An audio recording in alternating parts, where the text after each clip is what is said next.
TikTok, time to rock. Oh yeah, I need to make up I need a theme song. You could just sing me one. Roll call. It's the roll call. What? Roll Yeah. call. It's the Okay. roll Yeah. call. Yay. What's up, y'all? What's it gonna be? Who's on the mic with my homie AP? It's me. Oh wait, we're live. D Oh, Wood representing. What? I thought we We're already practicing. live, dude. What are you talking about? Oh, so sorry. What's up? Yo, have Yes. you heard about some absolute lunatic burning a Quran in Sweden and I think what, Denmark? Terrible people. Terrible people. Yeah. I heard. What do you think? I'm trying not to cry over that book. See? It calls for my violent subjugation. That calls for my wife to be a sex slave. It breaks my heart when people make fun of it.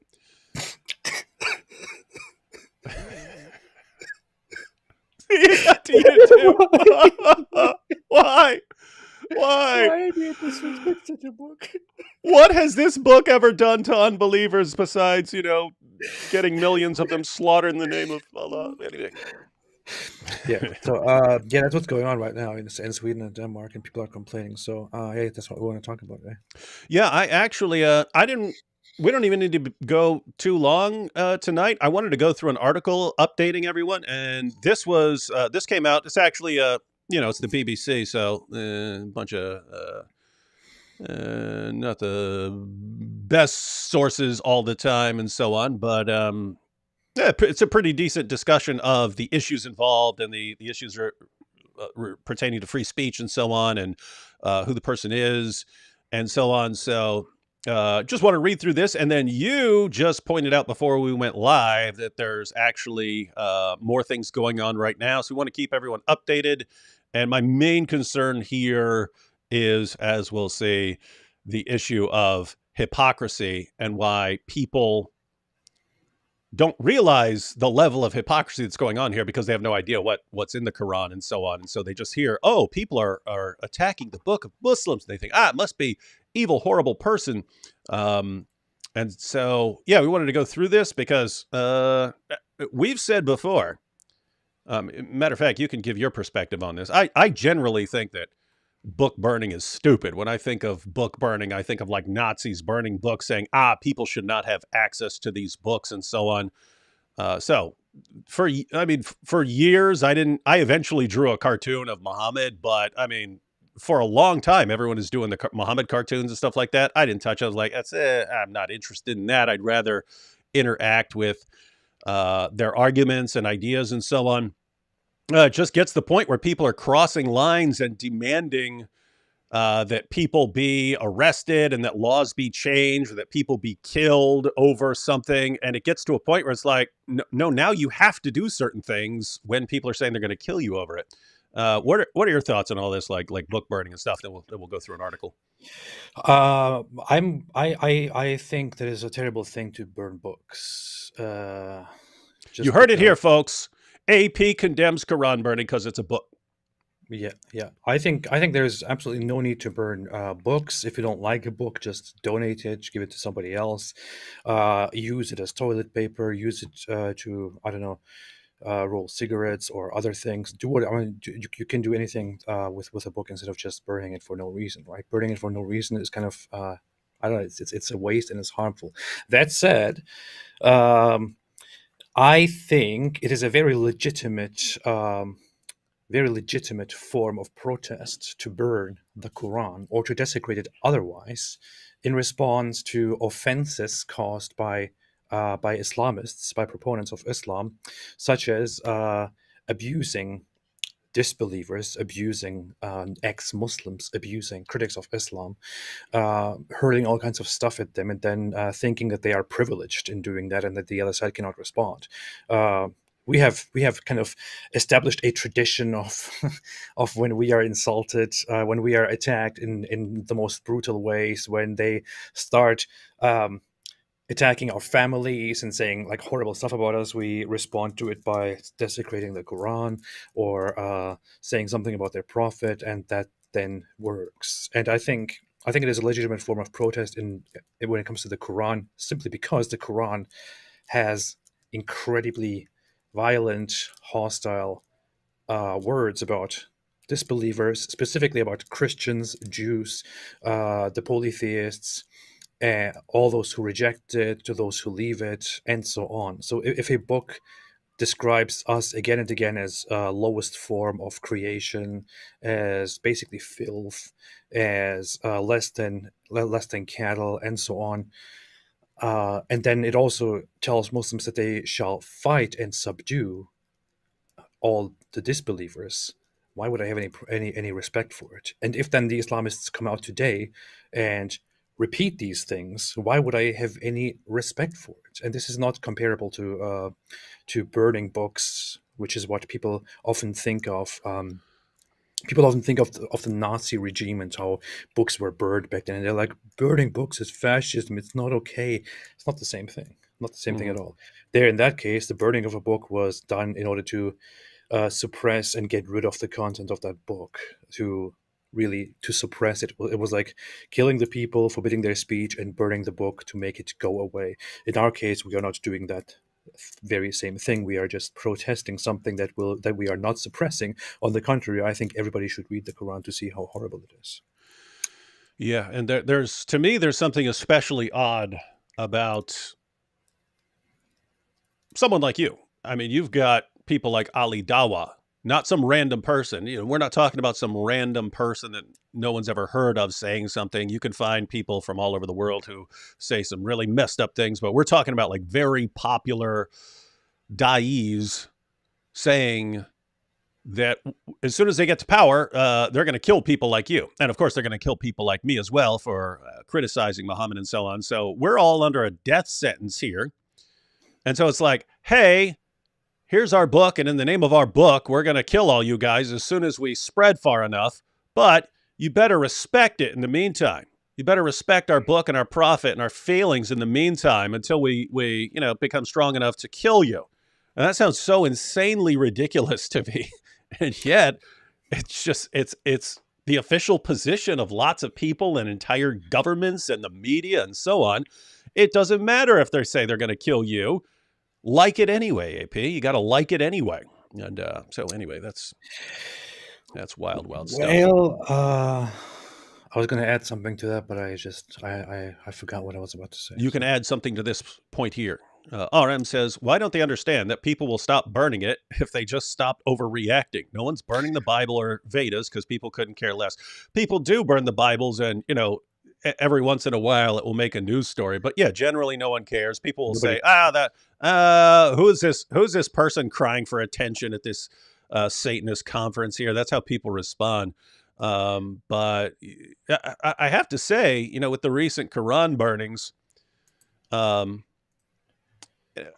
put it this way, I'm a bigger fan of like protesting if you don't like something than like going on a killing spree like they did with the Charlie Hebdo cartoons and stuff like that. So, and this is going to sound a little weird at first, but I have occasionally seen like a Muslim on Twitter who would say, "Hey, in response to this guy burning a book, how about every time he burns a Quran, we distribute 10,000 copies of the Quran?"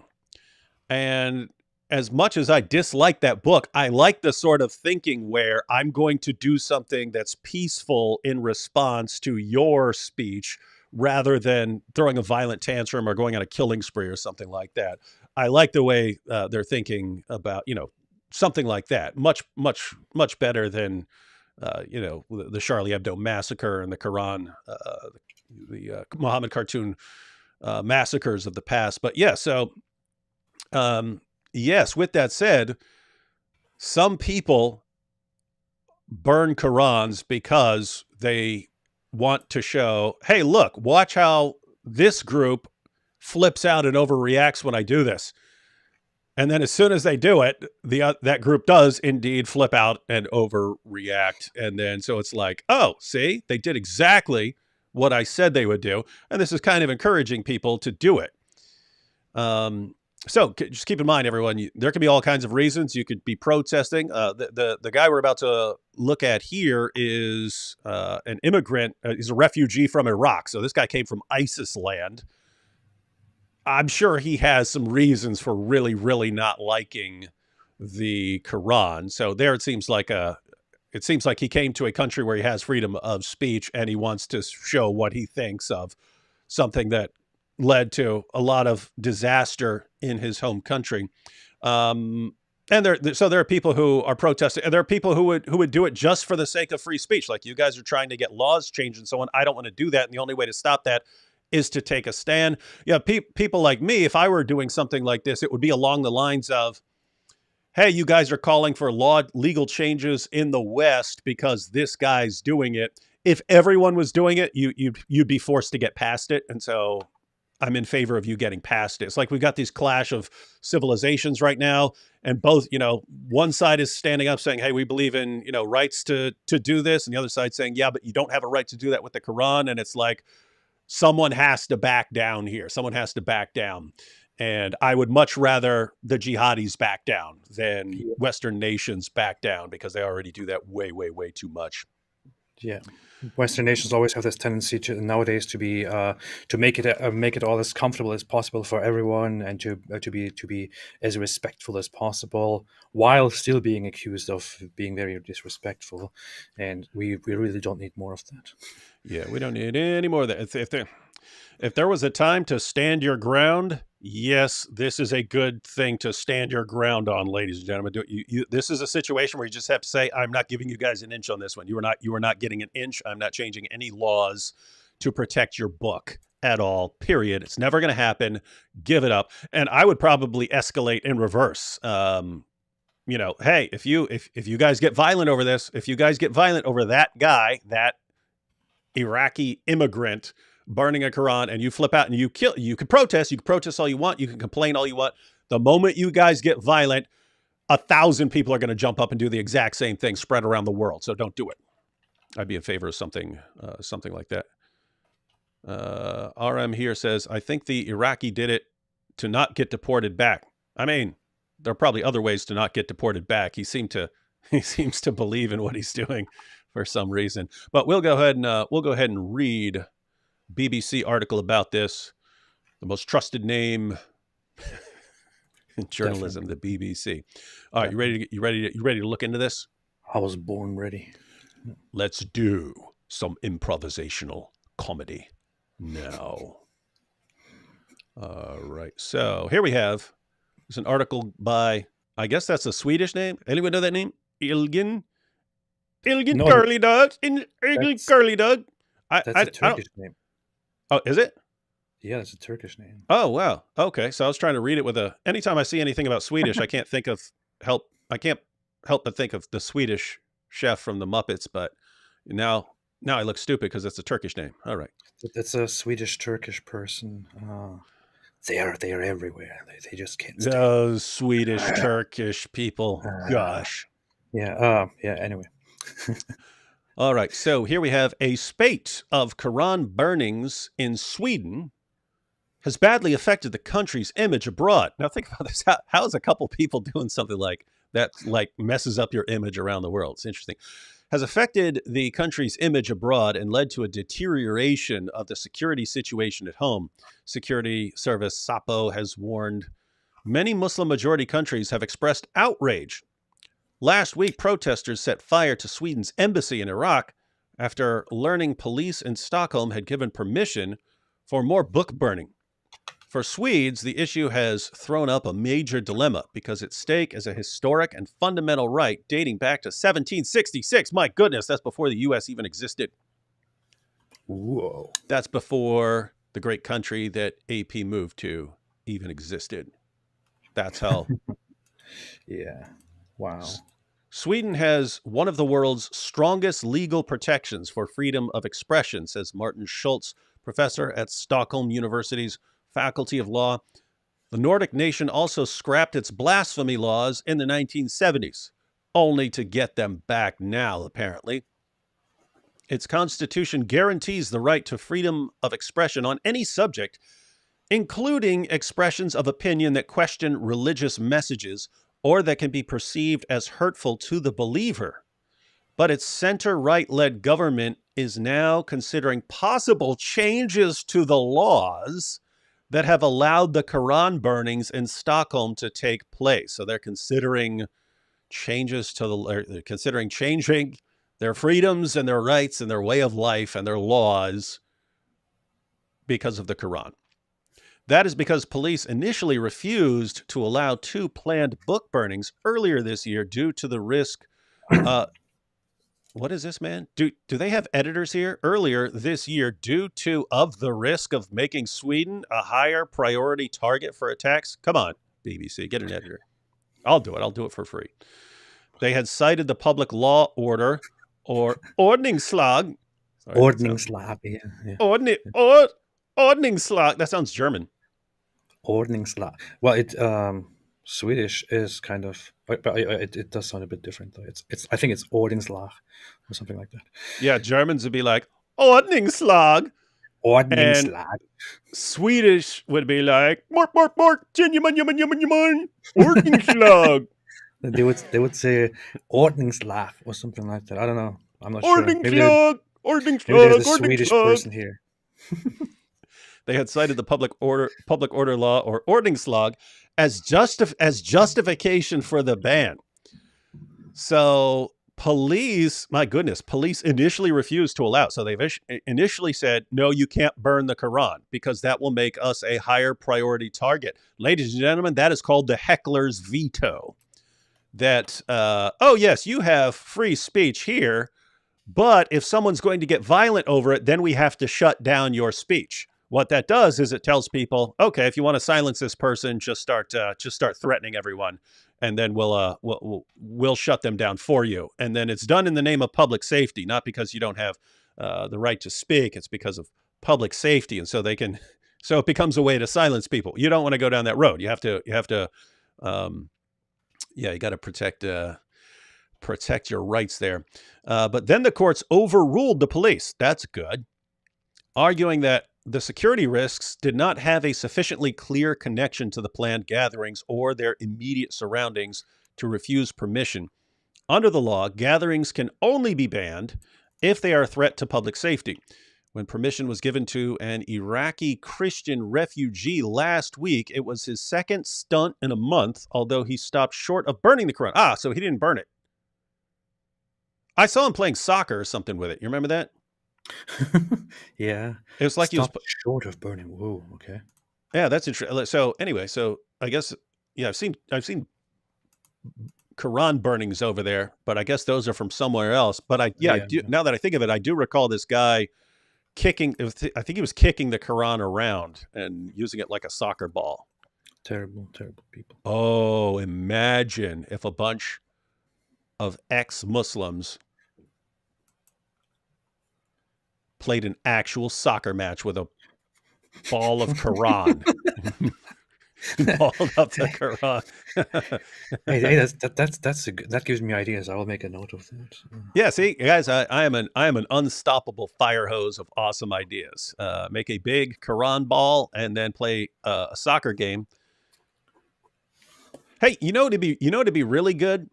What? Actually have a game between Muslims and ex-Muslims using the Quran as a soccer ball, and if the Muslims win, then the ex-Muslims have to stop desecrating the Quran. That's so ridiculous. Wouldn't that be good? That's good. I like that idea. Maybe I can teach you to play football, as it is called, not soccer. I know how to play football. Okay, well. And it actually sucks. I also know how to play soccer. I learned in prison. They stopped us from playing football because people kept breaking bones and stuff. So I learned to play soccer, but it was I played with all like Central and South Americans. They called me Blanco. Hey, pass the ball, Blanco! It is called football. I don't know why you're saying football and soccer. It's the same thing. It's no. So just to be clear, you're referring to that weird stuff that they do in America over there. Where they, so hop on each other. So Americans came up with football, and then the rest of the world couldn't afford a good sport like that because it requires equipment and stuff.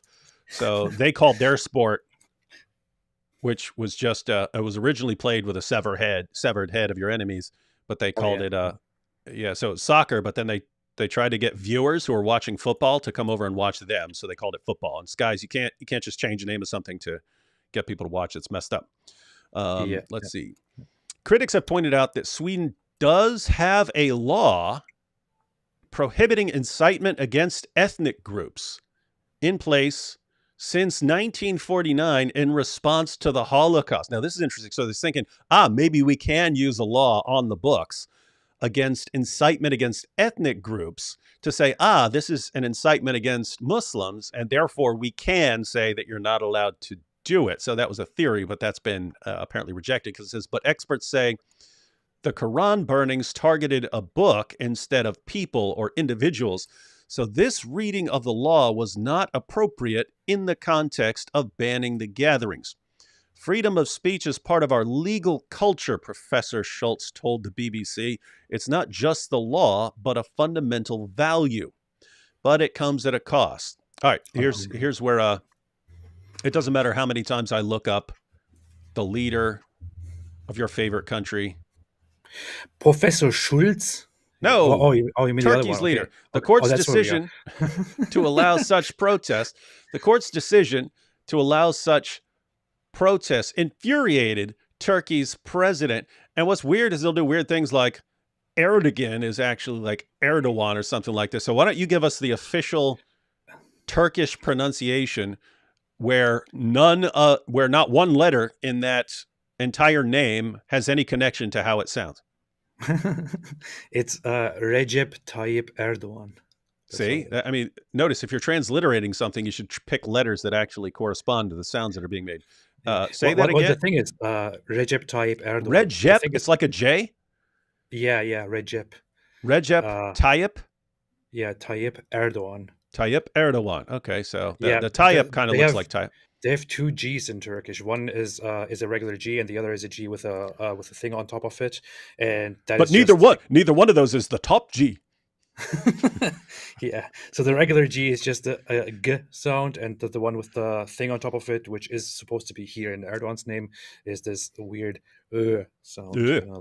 Like Hey, look how messed up this is, though. The court's decision to allow such protests infuriated who? Turkey's president, Recep Tayyip Erdogan. Is that close enough? yes, it was good, good. Is it Recep or Recep? Recep? Recep. Recep. I don't know why I'm going Yeah, through this now when I could have just asked yeah. you beforehand, but this will help everyone who's trying to pronounce that name. So that guy infuriated this dude, nearly derailing Sweden's bid to join the NATO military alliance. We got to pause here. AP Erdogan. Wasn't he the guy who a couple years back said, "Hey, Hagia Sophia was this big cathedral and we took it over, and then to sort of calm everyone down, we turned it into like a tourist site and popular tourist site where everyone could come, but you know what, heck with that, we're turning it back into a mosque. Screw the entire world and everyone this is going to upset." Was that the same guy?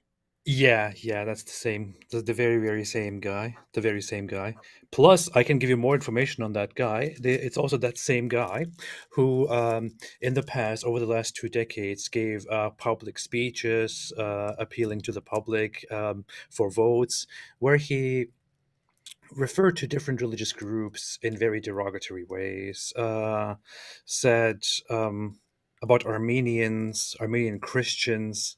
He basically accused some criminals of saying they are not even Muslims; they are Armenians. They're disbelievers or something like that. So he has a habit of just insulting other minorities and religious groups.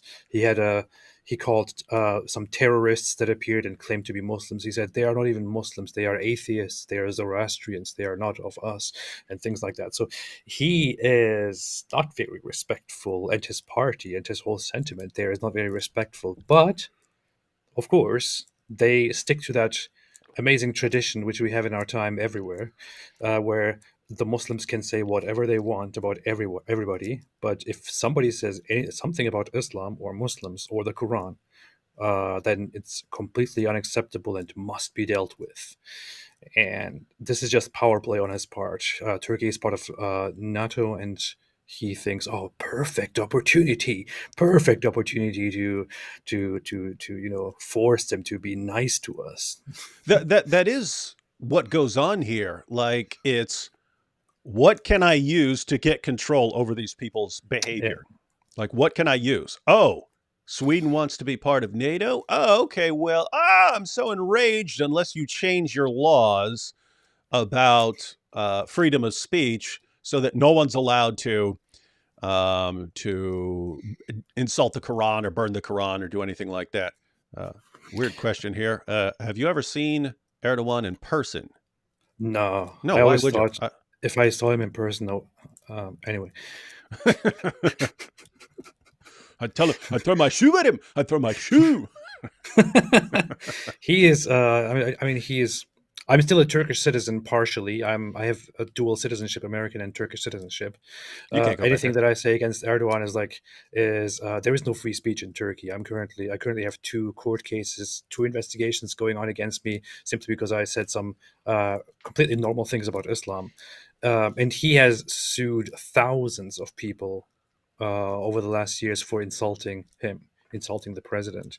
So, and he is a dog, and and he is a joke and a dictator, and he needs to go. He needs to go away. Maybe, I don't know, die or something. Uh, but yeah, that's the situation right now, and he just took advantage of the whole thing and basically forced Sweden to somehow make promises for changes in terms of in terms of protecting the Quran from desecration. But here's the thing: I feel like I also talked before we went live. I mentioned that Denmark and Sweden both made statements in which they said that they want to implement some changes and that they want to regulate the freedoms to burn Qurans and to disrespect, the Quran and Muslims. They want to regulate these things, for security purposes, for unity, for peace, and all of that. But to me, all of this feels like nothing is really going to happen. They're not going to implement restrictions. They're not going to bring new blasphemy laws in. I feel like they're just right now trying to appease Erdogan, trying to make vague promises to appear nice to Erdogan until this is done, because Europeans don't like the guy at all. Nobody likes the guy, and I don't So, think they really care. so your theory is them discussing this, saying, "Ah, yeah, we're really looking into this seriously to figure out how we can protect the Quran here." You're saying they're putting on a show for people like Erdogan so that they can actually get into NATO, and then they're going to say, "Ha ha, too late now, suckers," something like that. Yeah. I feel like what they're doing is, yeah, they're just saying, okay, yeah, we take this problem very seriously, and we will make sure to explore the different So, so, possibilities to implement some restrictions to deal with this problem at hand. And once they are in the NATO, and once a few years have passed, they will probably be like, oh, okay, yeah, we're still looking into that, but yeah, yeah, yeah. there's so We'll much get we can back. do. We'll get back to you later. We'll get back to you later. That's it. Yeah, that's yeah. If they're doing that, then I could actually get it. But Yeah. when they start trying to apply stuff, what's amazing to me is like there's no. You point one. So there are two things. One, the tolerance is always supposed to go in one direction, Hmm. and two, there's no concept of consistency in any of this because unless you made a law specifically saying, well, you can't hurt the feelings of Muslims about their religion, which is going to be very difficult to do in a Western country, to say only that particular ideology and that particular fake prophet and that particular book are protected. That's going to be really weird unless you just make it even. Like you say, okay, you can't criticize anything that's going to hurt someone's feelings about their religion or something like that. But the moment you do, you'd have to ban Muslim sources and Yeah. you'd have to ban Muslim preachers from saying all kinds of things. So in other words, hey, if you Muslims want to, be free to preach and so on, you should not be demanding laws against hurting people's feelings about religious issues and so on, because that would affect you too. Let me give an example right here. So we just read in that BBC article that there were people, actually lawmakers, trying to think if they could take the law about incitement against an ethnic group and use it here. Hey, you can't have incitement of an ethnic group. You can ban stuff like that. And so there are countries that have banned Hitler's Mein Kampf based Mhm. on, what it says about Jews and so on. And so imagine someone saying, hey, we need to go ahead and take that. You can't incite against an ethnic group. And so any speech that can be viewed as an incitement against an ethnic group has to be banned. And you say, okay, how are we going to interpret that? Well, if you are, desecrating the Quran or something, or insulting the Quran, then that's incitement against a group, and that's enough to get you banned. If you took that seriously, if you took that claim seriously, what do you do with things like, here we go. Here's Sahih Muslim. Allah's messenger said, the last hour would not come unless the Muslims will fight against the Jews, and the Muslims would kill them until the Jews would hide themselves behind a stone or a tree, and a stone or a tree would say, Muslim, or the servant of Allah, there is a Jew behind me, come and kill him. But the tree, Garked, would not say, for it is the tree of the Jews. So this is Muhammad saying, the end will not come until you guys do this, and you go around exterminating them. And so, sorry, no virgins for you. No virgins. You want your virgins? You want all your virgins? You want your dozens of virgins? You want to spend eternity deflowering virgins? You don't get that until you mass murder these guys. All right, that's pretty horrible. But our Muslim friends generally want this to be protected speech. They want to say, yes, hey, we have freedom of speech in the West, so you shouldn't be banning stuff like this. But that's the point. If you're going to say, hey, I can't disrespect your book because that would be incitement against an ethnic group, what do you call this? I mean, this is actually calling for mass murder and holding dangling your virgins in front of your face like a carrot on a stick. Hey, go kill those people. Go kill those people. Hey, you got your virgins hanging in front of your face.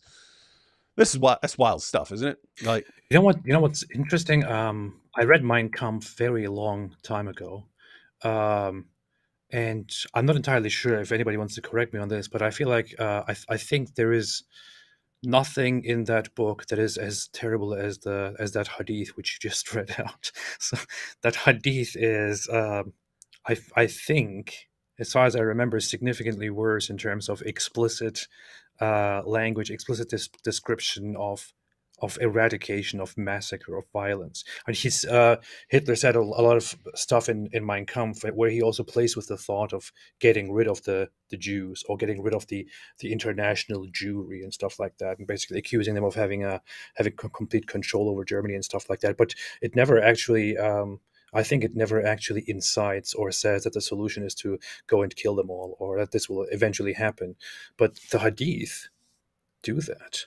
The Hadith, recognized by Muslims around the world, by Islam, considered Sahih, authentic, actually do say that. So Mein Kampf is bad, and it is banned in many countries because of the history.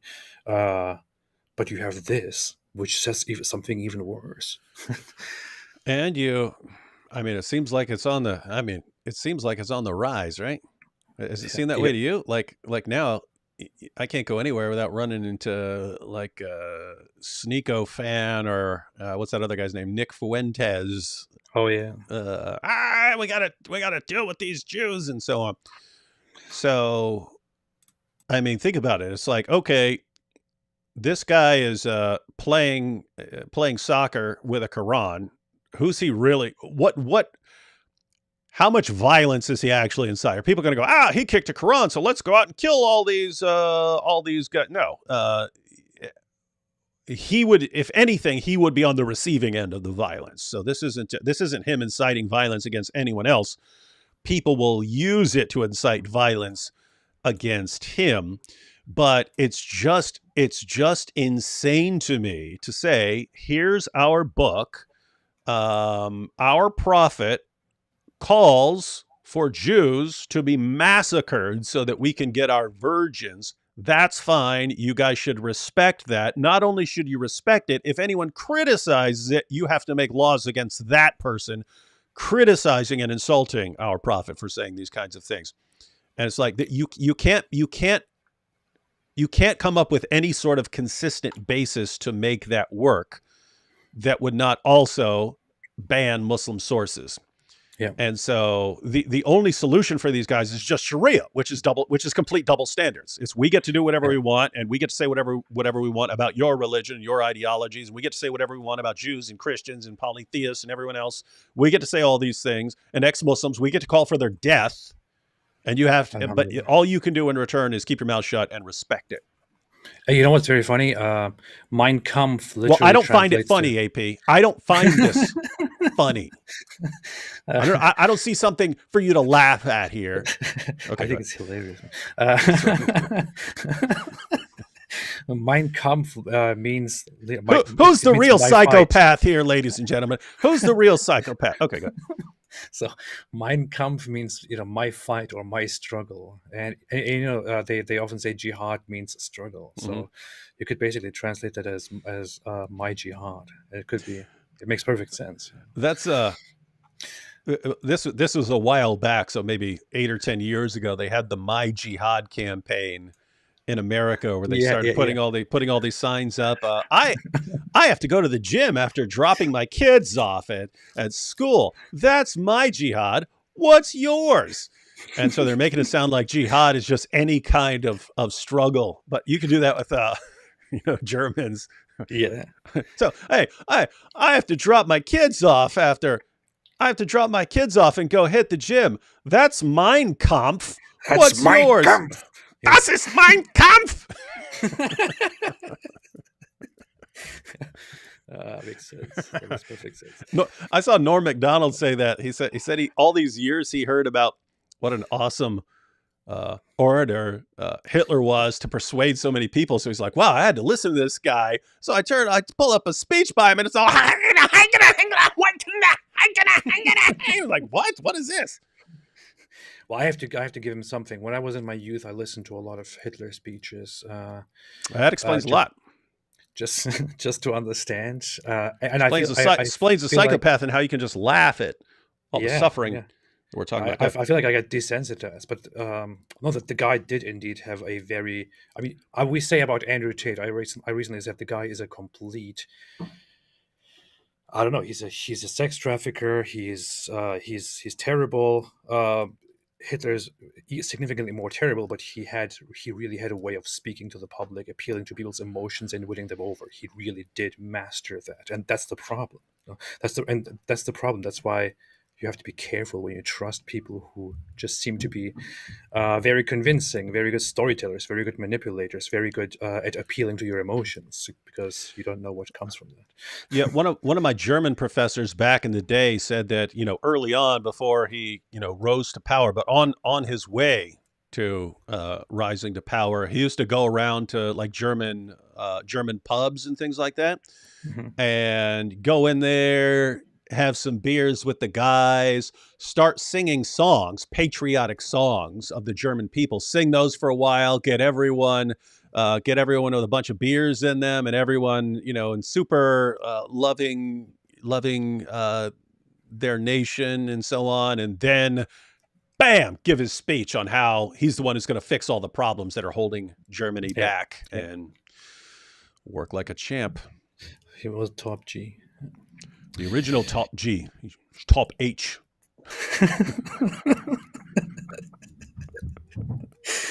All right. Hey, where's this person coming from? Deluxe Sofa just said, have you seen Candace's interview with Andrew Tate? Excuse me?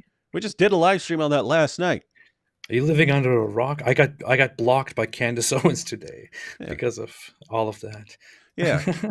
Candace Owen really changed our minds about Andrew Tate. First, we thought sex traffickers were bad, but then we found out sex traffickers are good, and all sex traffickers should be believed. And that's only the people who are and people who are against sex trafficking just take things out of context. Romeo's dagger said, "Mein Quran." That's good. Mein Karumph. I feel like I made a thumbnail or something at some point where I. That sounds like something you would do. Yeah, I changed the Quran into something like that. I put mine Quran, or I don't know. I did something like that. I just remember.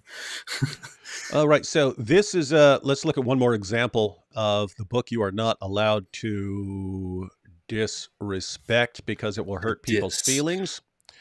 This is Surah 98 of the Quran that we're not allowed to criticize, apparently, without hurting someone's feelings. But it says, so Surah 98, verse 6, verily those who disbelieve in the religion of Islam, the Quran, and Prophet Muhammad, from among the people of the scripture, Jews and Christians, will abide, and al-mushrikun, so those are people who associate partners with Allah. You could just call them idolaters or something, polytheists. And al-mushrikun will abide in the fire of hell. They are the worst of creatures. So Jews, Christians, and other non-Muslims are the worst of all creatures. We're lower than dogs. We're lower than pigs. We're lower than insects. Alhamdulillah. And we're supposed to make laws against, hurting people's feelings about their religion, or against targeting people based on their religion, or criticizing them based on their religious beliefs. And it's like, guys, if you took that claim seriously, if you took that claim that you can't say things about people in these other religions, your Quran would have to be banned. The Quran would no longer be protected speech if you didn't have free speech laws upholding this kind of thing. And you say, we want to change all the law. We want to change all the laws so that you can't hurt our feelings, or insult our book, or insult our group, our ethnic group. And I'm like, okay, are you going to be consistent there? If so, your book and your hadith and your prophet all have to be banned in the West. Do you want to go that road? Do you? No. What you actually want is complete inconsistency and hypocrisy. We can say what we want about you. You have to keep your mouth shut about us, the way it is under Sharia. The countries that we're fleeing and running to the West, and we want the systems that we just left, we want those here in the places that we like much better and want to move to. You can't just hurt our feelings. Our feelings are the most important thing in the world, you lowest of creatures. All right, let's take a little. Let's read a little more of this article here, because it's the powerful BBC. Powerful. Ready? Yeah. It's the BBC. Yes. Let's see, we had your hero Erdogan. Hey, oh my goodness. What are they doing? They burning the flag? But that could hurt a bunch of people's feelings. It's like they don't even care. Huh. It's so funny. I just want to point out, protesters burned a Swedish flag in the Iraqi capital Baghdad. Look at your capital Baghdad. Look at Iraq, and then look at Sweden. Do you really think it makes a difference to Sweden whether you burn that flag or not? Do you really think it does anything? Like, oh no, Sweden's gonna riot. Sweden's gonna burn itself to the ground because someone burned their flag. Sweden really needs us. Sweden really, really, really needs our love and our attention, and Sweden depends on us. Look how terrible Sweden looks. And there's a cross on there, so Christians in the world are gonna be rioting in the streets over this. What sort of fantasy land do they live in? And just Google a photo of Baghdad, or just Google a photo of any city in Pakistan, and then or Iraq, and then Google what any city in Sweden looks like, Yeah. and wonder why they would care about what you do over there in your strange place. Yeah. And I have to say, they were doing things like storming the embassy and stuff like that. That got to give a definite thumbs down to that. But when someone is burning the Quran and you respond by burning their flag, notice it's the flag of the entire country. It's not the entire country burning your or playing soccer with your book. It was one guy who's from the country you guys are in. He's from Iraq. And if you guys hadn't made that such a terrible place to live, he wouldn't have had to flee and go to another country and then be all ticked off about your book. But it's like you guys can't take the idea of one guy in a country and then you're going to burn this flag. I have to say, I'm okay with that. I'm okay with you guys burning a flag in response to someone bothering your book. I'm fine with it. I think you look like a bunch of big crybabies. I think the world would be much more impressed with you if you just ignored it when someone did something like that. But if you do want to throw a tantrum and burn a flag or something like that. I like that you're not actually going on a killing spree over this stuff. Yeah, yeah, That I is agree. cool. I Uh, agree. quick And you know comment what's from funny? I saw there was this footage, but it's quite common that when such things happen, like when Sweden does something and a bunch of Muslims go out to protest, it is common for street sellers to go out and start selling like Sweden flags uh, to nice. people so that they can they can burn them. hey, hey, we should do that. We should go to a bunch of countries, then like corner the market on selling flags from some country, and then go to that country, do a public Quran burning in that country, and then we sell all the flags to the people who want to burn the flags, but we'll like really dial up the price, right? Like you're going to charge, hey, you got to pay $500 for this good flag of this country. We become like millionaires. That'd be awesome. That'd be awesome stuff. Little comment here from the next Zakir Naik. The next Zakir Naik says, "Looking forward to the conference next weekend." Yeah, I'll put a link to that as soon as we're done. I'll put a link to the conference for any of you in the Ohio area. We're having a Christian Apologetics conference this coming weekend. We know it's the Armpit of America, but they're the ones who set it up there. So it's going to be up in Ohio, and going to be dealing a lot with Islam because we got Hatun Tosh, and I'll be there. Some others will be there, so you want to check that out. If you are in the area, you will need to register. Registration is free, so if you can make it, then come out and we can all hang out. Yeah, if you happen to have on your bucket list doing the most boring thing in the world, make sure to visit this conference. Yeah. If by boring you mean greatest event in your entire life, then I agree completely. If I were Andrew Tate, I would the B stands for big and the O is awesome. Oh, wait, that's not an O. Oh, I can't spell. He always, yeah, I'm a pimp. That stands for, what's he say? Person, inspiring, massive popularity or something. Motivational something. Yeah, he always does that stuff. He'll say, yeah, I'm that. And here's what all the letters stand for. My name's David. The D is for dedication. The A is for awesome. It's like stuff I did in like elementary school. Oh boy. All right, here we go. Book burnings and disinformation campaigns have turned lots of disinformation. I bet if you did a search on that word disinformation, it's like the use has increased like 1,000 times in the past. I think it's spiked. Yeah. Book burnings, yes, like everything I read right now. The disinformation. Book burnings and disinformation. There's got to be Russia here. There's Russia right there. I must have seen it because I was thinking Russia. Book burnings and disinformation campaigns have turned Sweden's image from a tolerant country to a country hostile to Islam and Muslims, according to Sweden's security service. Why? Because an Iraqi immigrant kicked around a Quran. The security police are now dealing with ongoing threats of attacks directed at Sweden and Swedish interests. So people are threatening them with violence, and Sweden's image is the bad one, not all the people who are threatening them. And Sapo said Sapo as it raised Sweden's 5-stage terrorist threat level to 3. That's not good. The government has also accused everyone accuses Moscow of spearhead. These guys must, if everything... Okay, there is a legitimate thing here, a legitimate point that could be made here. Oh, wait, they don't want them to join NATO, right? Yes. That's brilliant. That's the point of them wanting to join NATO, because they're saying, because Putin had exchanges with Sweden, including threatening them. So Sweden was like, okay, it looks like the situation is getting serious.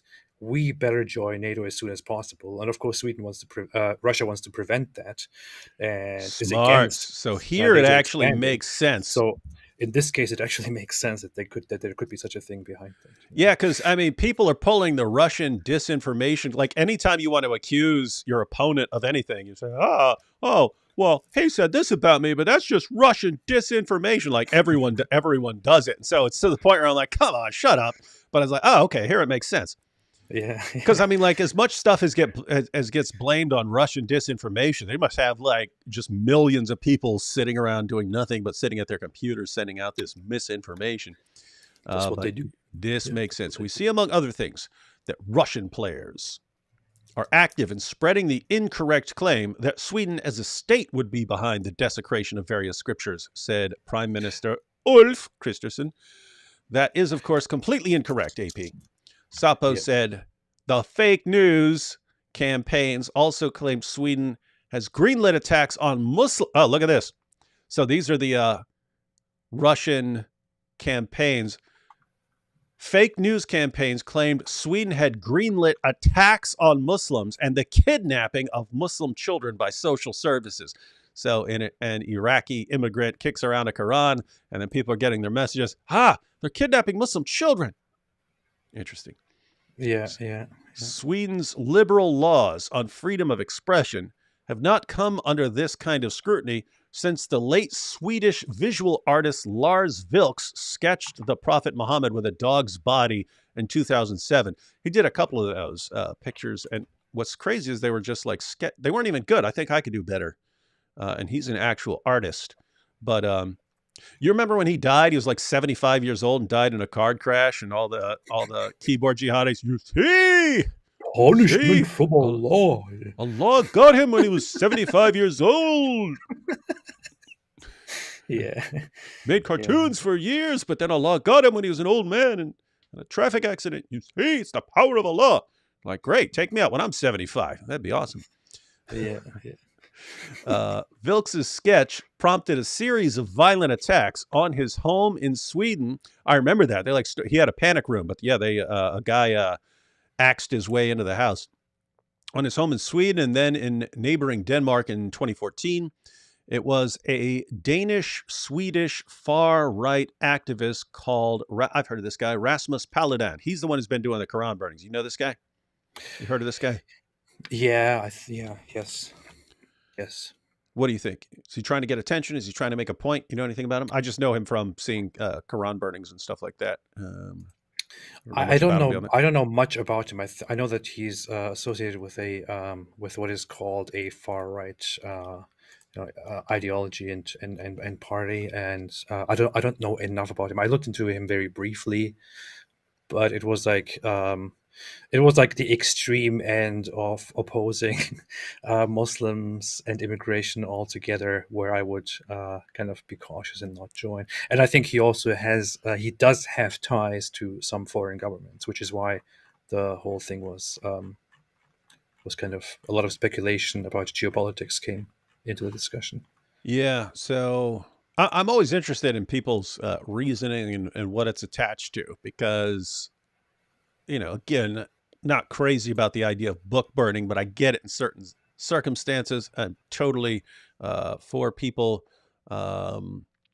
having the right to do things.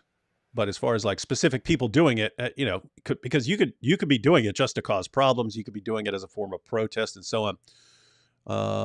Wait, what is this? More Than Good says, "Hey, David, I pray that the Lord Almighty Jesus Christ is blessing you. Do you ever get scared that Muslims around the world want to cause harm to you?" No, never. Not once. Not in my entire life. You're AP, terrified. You're shaking. What? AP, you scared? I'm terrified. Yeah. It was actually,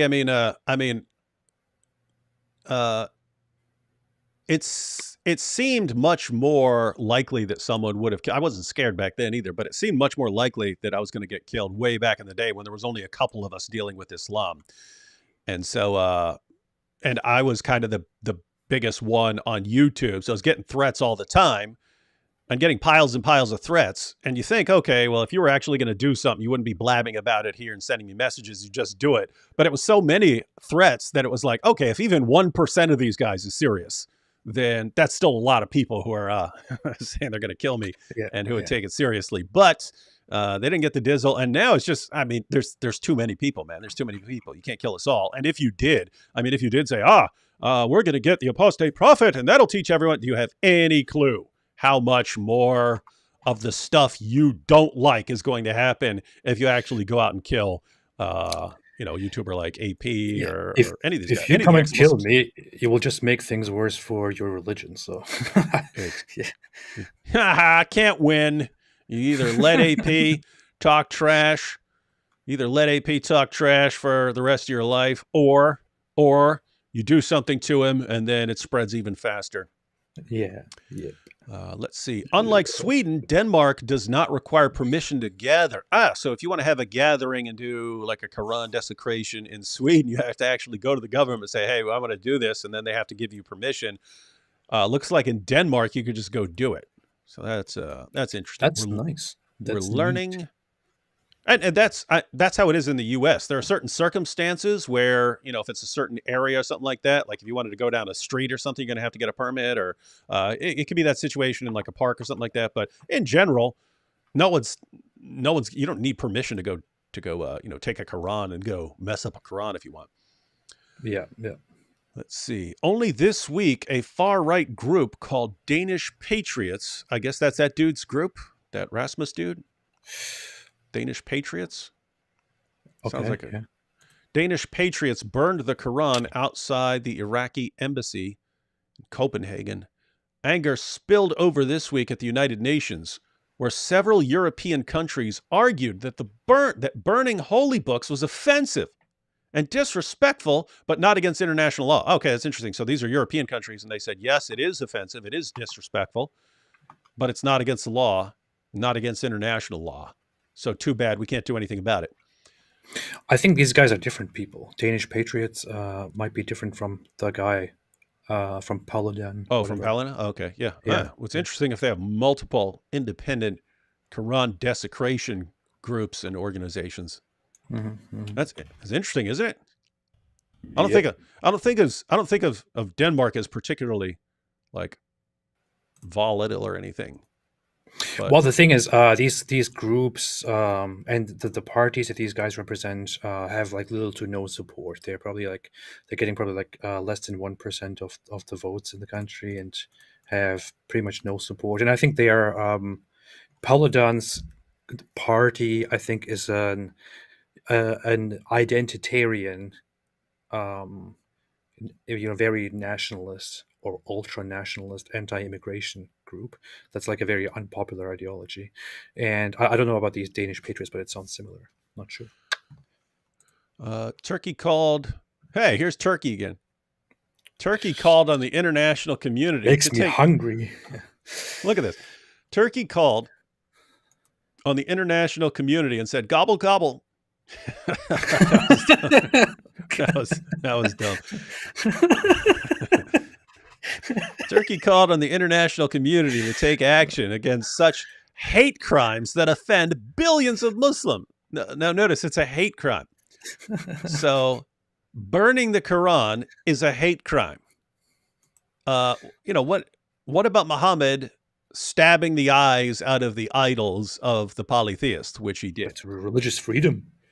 Yeah, that's he's just the top. He's the top M. He's top M. He gets to do that. You guys have to respect it. Sweden's center-left opposition has called on the government to show leadership and informed parliament about what it intends to do on what has become known here as the Quran crisis. Guys, that's the point. If you stand your ground until everyone gets the point that you're not going to back down, you don't have a crisis.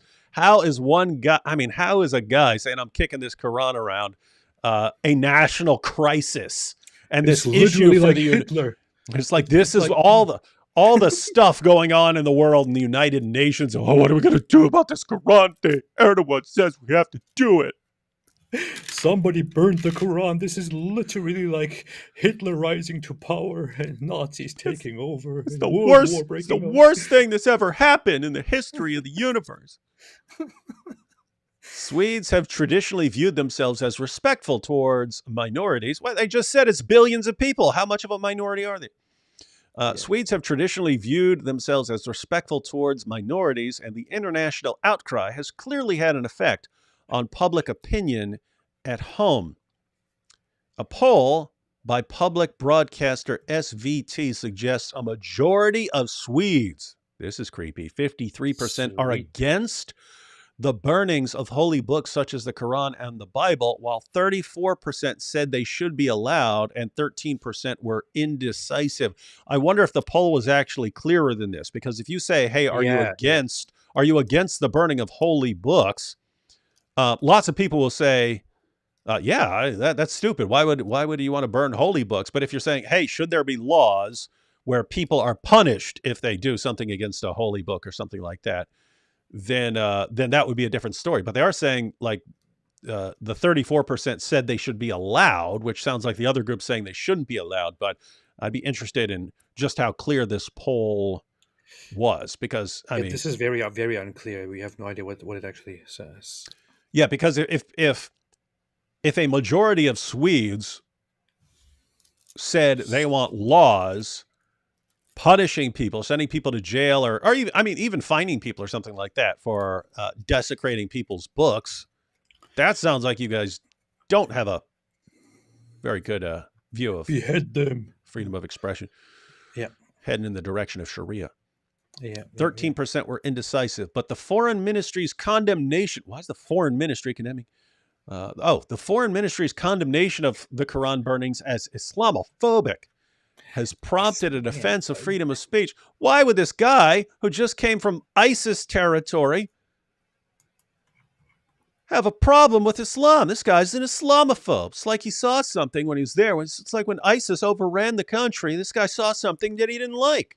What could See, it this is be? the problem. This is the problem with European people. See, European white people are so racist and Islamophobic and xenophobic, which is why they do such things like coming from Iraq and burning and attacking the Quran. Yes.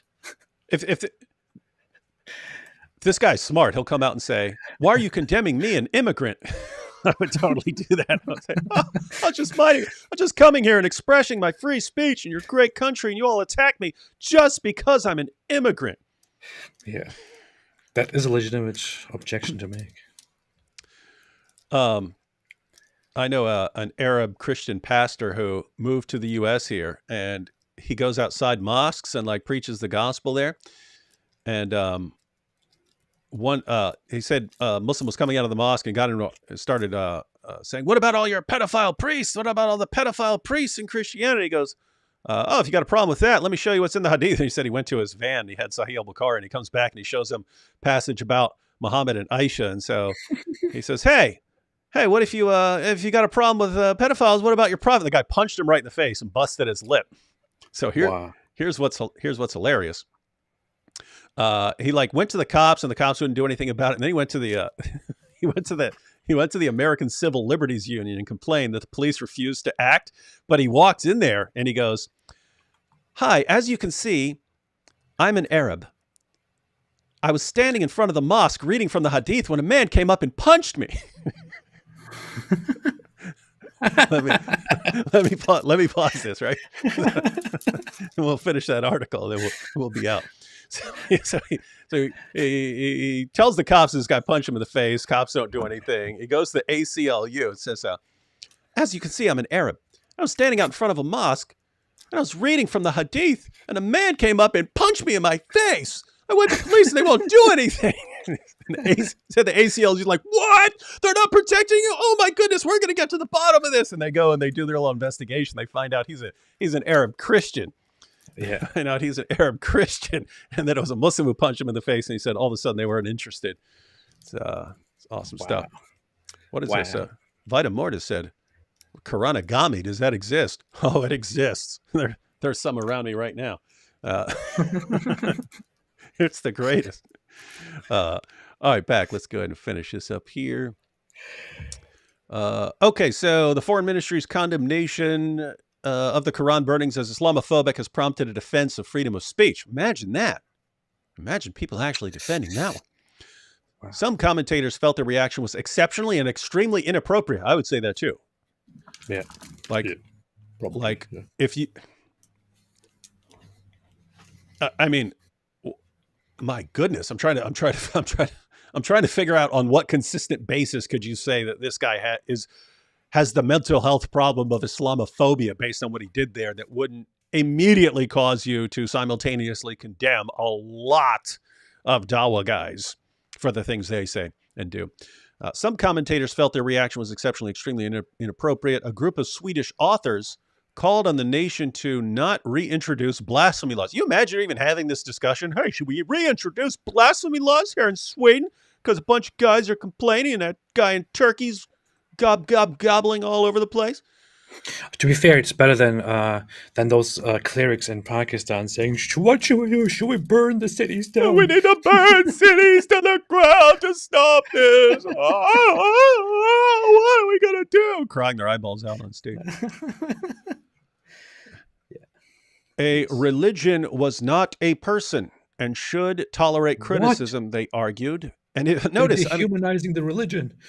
Isn't this interesting? Like, it's just amazing. You could line up like 100 Dawa guys and say, hey, your religion's not a person, so it should tolerate criticism. No, it is a person. It's the same thing as a person. You can't criticize. You say, okay, you criticize other people's religion. Should that be allowed? Well, of course. It's not a person.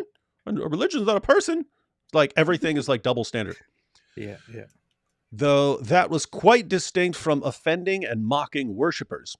Swedes who are devout Muslims have the right to feel support from the rest of us when their faith is mocked and they are disregarded as a group. They said, well, guess what? The Iraqi immigrant also should have the right to feel support from the rest of you when he uses his freedom of expression that you have guaranteed him in your country to say what he thinks about that religion that has led to, the implosion of his home country. Yeah. The Islamic Federation of Sweden's head has complained that Muslim organization attempts to hold dialogue with the government have been met with silence. Hey, we want to meet with the government. No, we don't care. That's what you should say. No, we're not interested. Go cry us a river.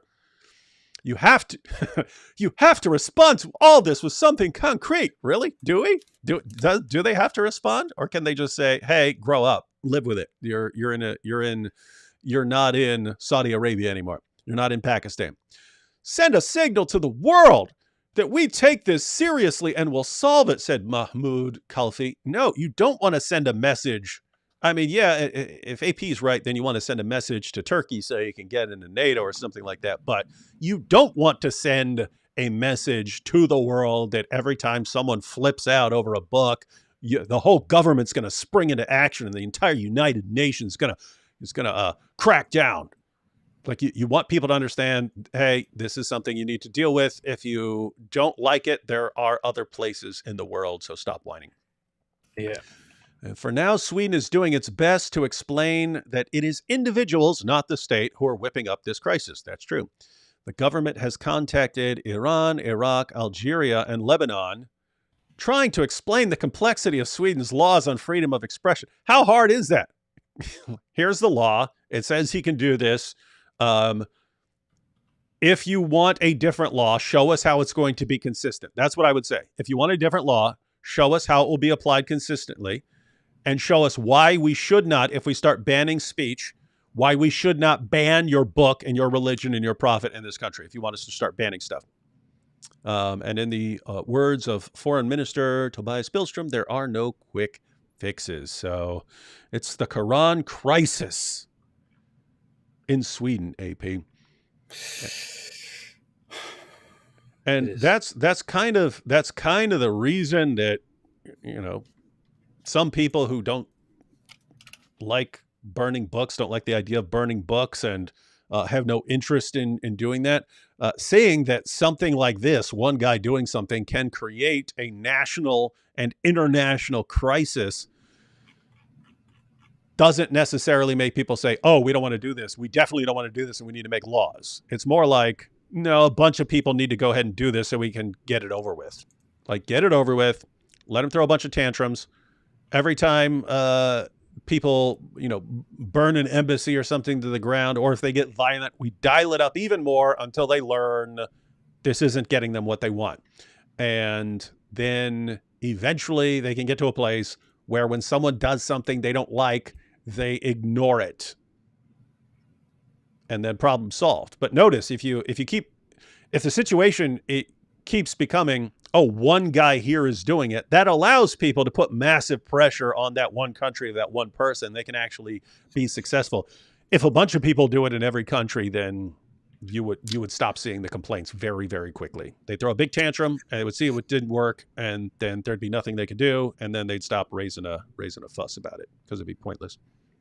You see, it's Sweden used to be a bastion of freedom, but now see them how they're bending their knee and get beaten by Islamic feelings. I couldn't think of any other rhyme, but yeah, that's where we go.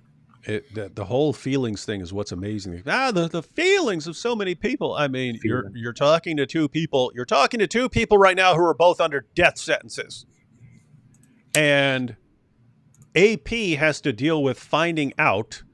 AP has to deal with finding out that if guys are actually openly calling for his death online on YouTube, they're actually fine. No problems for them from YouTube. He has to live with that. And what's the response? Hey, we're letting these guys have a right to say these things. You see, you're choking. You see, Allah choked you like he choked Muhammad. You know what's funny? I contacted the London, the Metro Police, area police, whatever it is, the police in Al Dawa's area when Al Dawa published a video about me, and I asked him if this is if what he did, publishing a video where he says that I and people like me should be killed, executed, and he would be proudly watching, if that is against the law or if it's allowed.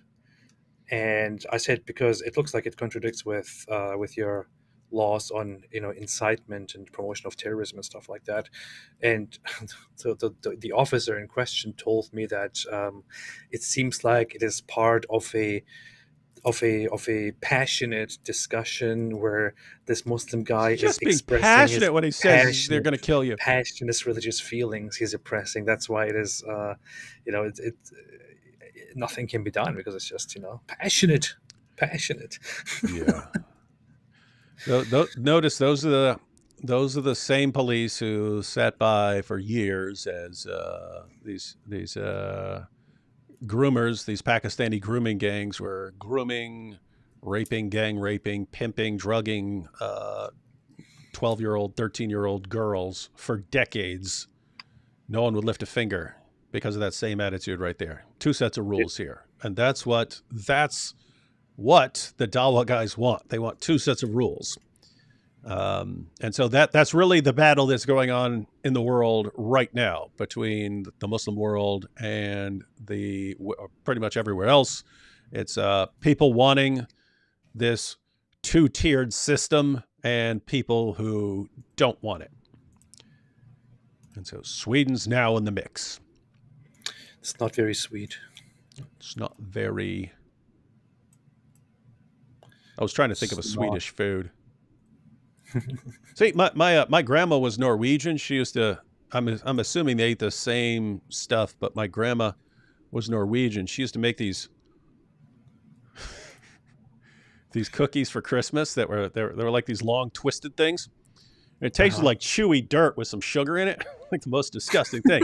But it's grandma, so you got to eat it. You got to eat these. You got to eat these things. It's like almost like the most disgusting stuff. Saying, great, grandma. And I don't know if they have the same thing in Sweden, but it was funny because eventually my cousin said, "Hey, I got the recipe for those cookies." Called them Fatiman or something like that. I got the recipe for those. You need to throw that recipe away because that is not a family tradition we need. Art G says the Iraqi guy Salwan was on Brother Rashid's show on Thursday and stated, "Despite facing threats and ongoing protests, I will continue burning it until they get accustomed to it." That is a good idea. Doing it until they get accustomed to it. That I can definitely support. But nobody told him that this is Islamophobic and racist. Yeah. Didn't they? Didn't they tell you? Didn't they tell this Iraqi that he's a white supremacist? Yeah, literally Hitler. All right, man. That's pretty much. I just wanted to update everyone and then to share our thoughts because, guys, people should have a list. Everyone should have. I mean, especially people, really, government officials and journalists and so on. But anyone in Sweden, definitely. But anyone from around the world who's going to be encountering these double standards online, the question should come up every single time.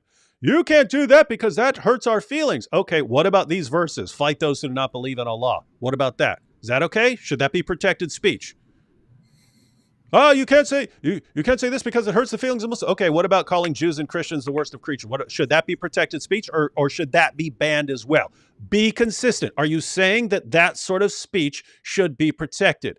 Should Sahih al-Bukhari be banned from our country and Sahih Muslim and all these and all your hadith collections for the stuff they say, like calling for the mass murder of Jews? Should those statements be protected? Because keep in mind, I mean, that's pretty extreme stuff. That is like the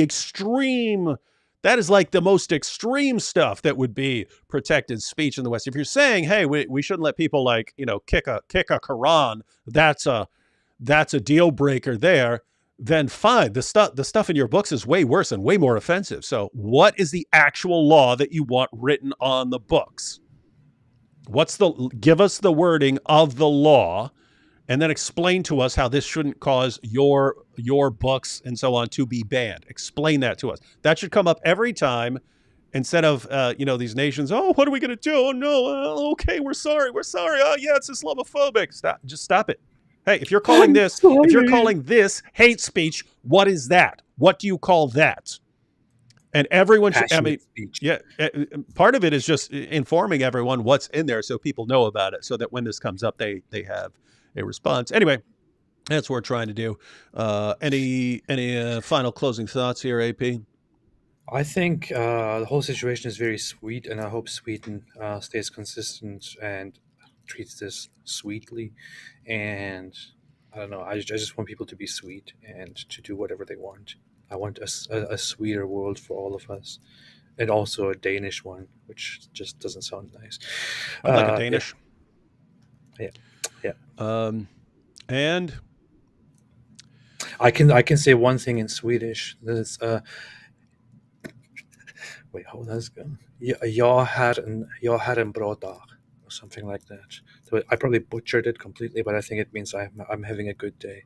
So hereby I obtained and gained the sympathy of sweet people, and now they can finally follow our advice.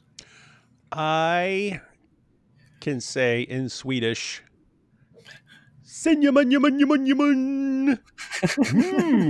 Stars. That was a Swedish chef became the mascot of Crunchy Stars cereal back in the day. So, oh boy, oh boy. All right, and can we say if people don't get the point, and continue with the hypocrisy, trying to impose Islamic double standards on us, saying, we have to keep our mouths shut while they call for our violent death, AP, I'm predicting that even from some peace-loving, sweet, Danish-loving people like us, that there might be some reactions against their books if they don't get it through their heads. Absolutely. Yes. But we'll see what happens, ladies and gentlemen. Stay sweet. It's called Mess Around, Find Out. Yes. Catch y'all later. Stay away from Islam. Yeah, do that too. And if someone annoys you, kick a Quran. Yeah.